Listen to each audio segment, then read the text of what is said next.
Assalamualaikum warahmatullahi wabarakatuh. Apa kabar anak-anak? Alhamdulillah, luar biasa. Allahu Akbar. Yes.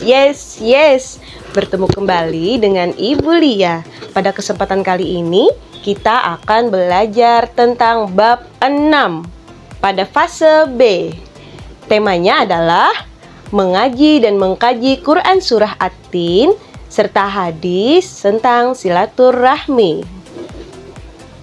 Dalam pembelajaran mari mengaji dan mengkaji Quran Surah At-Tin dan hadis tentang silaturahmi, terdapat beberapa pokok bahasan, yaitu yang pertama, bacaan Quran Surah At-Tin, 2, hukum bacaan nun sukun atau tanwin, ketiga, pesan pokok Quran Surah At-Tin, dan keempat, yaitu hadis tentang silaturahmi.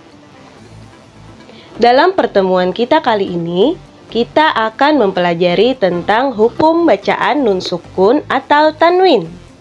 Tujuan pembelajarannya adalah yang pertama, anak-anakku mampu membaca Quran Surah At-Tin dengan baik dan benar serta dengan tartil. Kedua, anak-anakku dapat memahami konsep hukum bacaan nun sukun atau tanwin dan kemudian dapat mempraktikkannya. Ketiga, mengidentifikasi ayat-ayat dalam Quran Surah At-Tin yang mengandung hukum bacaan nun sukun atau tanwin. Lalu yang keempat, menjelaskan pesan pokok Quran Surah At-Tin dengan baik. Untuk memulai pelajaran kita pada hari ini, mari bersama-sama kita membaca doa. Bismillahirrahmanirrahim. Raditu billahi robba wa bil islami dina wa bi Muhammadin nabiyya wa rasula. Rabbi zidni ilman nafi'a warzuqni fahman kamila walhiqni bis sholihin walhamdulillahi rabbil alamin. Hari ini kita akan memasuki fase pembelajaran yang menarik tentang dua hal yang sangat penting dalam Islam, yakni surah At-Tin dan hukum bacaan nun sukun atau tanwin. Mari kita mulai dengan surah At-Tin.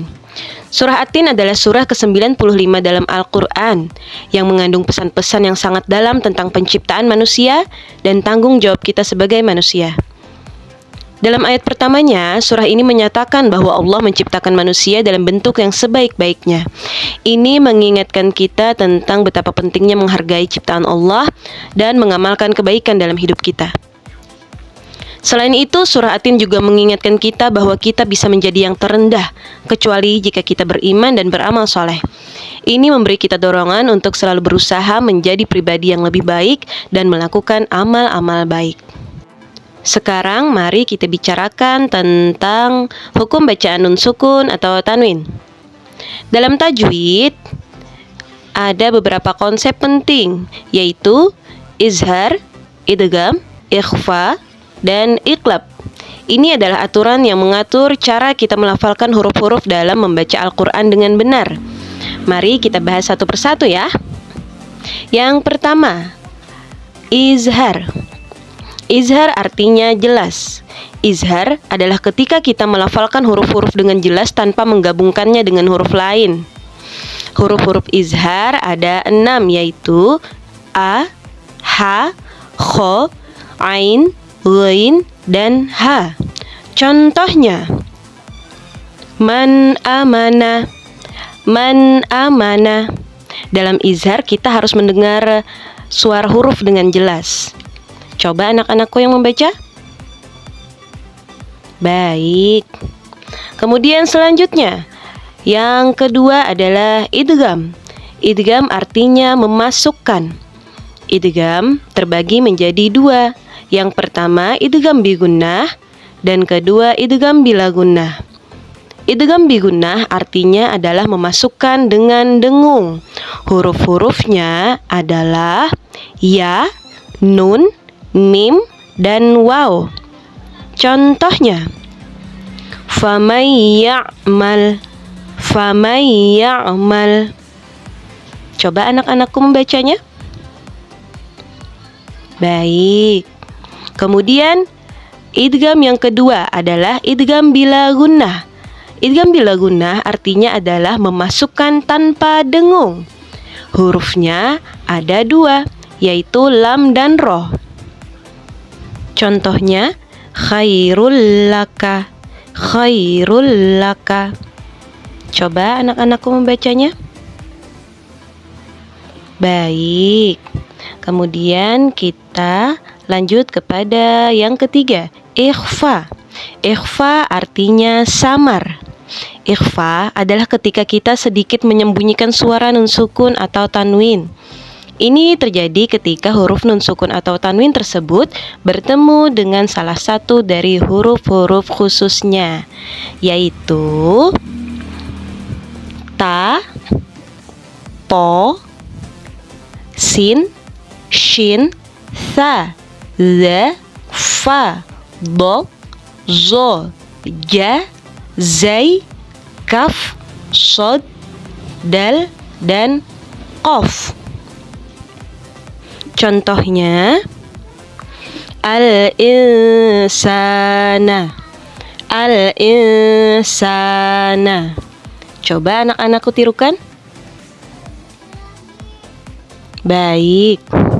Selanjutnya kita sampai pada yang keempat, yakni iqlab. Iqlab artinya mengganti atau merubah. Iqlab adalah perubahan nun sukun atau tanwin menjadi huruf yang lain, yakni huruf N menjadi huruf M. Huruf iqlab hanya satu, yaitu ba. Contohnya, sami'an basira, sami'an basira. Coba anak-anakku baca. Baik. Nah, sekarang mari kita bersama-sama membaca Quran Surah At-Tin dengan menerapkan hukum bacaan nun sukun atau tanwin yang telah kita pelajari. A'udzu billahi minasyaitonir rajim.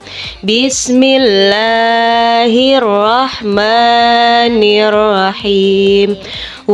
Tini wazzaitun wa turi sinin wa hadzal baladil amin laqad khalaqnal insana fi ahsani taqwim thumma radadnahu asfala safilin illal ladzina amanu wa amilus solihati falahum ajrun ghairu mamnun fama yukadzibuka ba'du biddin alaysallahu bi ahkamil hakimin. Shadaqallahul azim. Alhamdulillahirrabbilalamin. Demikian yang telah kita bahas pada kesempatan kali ini adalah tentang hukum bacaan nun sukun atau tanwin. Pada kesempatan berikutnya nanti kita akan mempelajari tentang pesan pokok surah At-Tin dengan lebih mendalam. Demikian pembelajaran kita hari ini. Semoga bermanfaat. Wabillahi taufiq wal hidayah. Wassalamualaikum warahmatullahi wabarakatuh.